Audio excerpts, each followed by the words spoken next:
إنها إيش، الواحة الباهية والقرية الودود، الفواحة بعطر الماضي وسالف العهود، زهرة الصحراء، عروس الكتبان والنجود.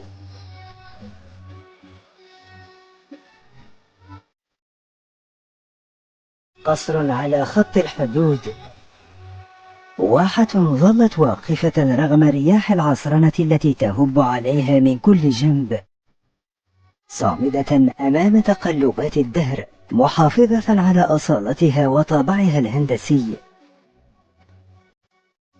قرية شامخة نخلاتها مشرئبة الأعناق، تتطلع للمدى البعيد كأنها تنتظر حلول الركب والتفاتة الزمن لتصل الماضي بالحاضر، وتذكر بسابق العهد والتاريخ الغابر، وتحكي أسرار المكان ورونقه الساحر.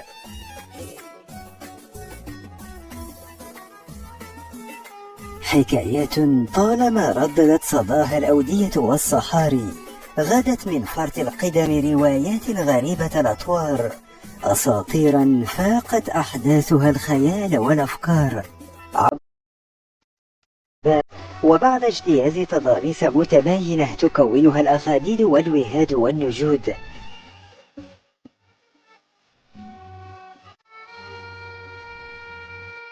إيش واحة تمثل النهاية الشمالية لواحات الجنوب المغربي، تقع في الجنوب الشرقي للمغرب على حدوده مع الجزائر.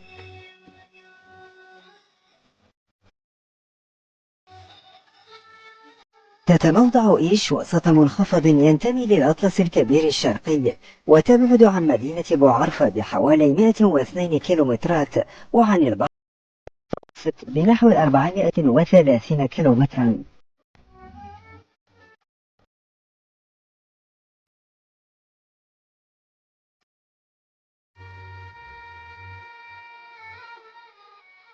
هنا وسط هذا الصدع الممتد وبين أحضان هذا الوادي الواسع حيث الخضرة والنخيل، تجتمع مجموعة من الدور والبساتين لتتعانق فيما بينها وتكون واحة بين الجبال.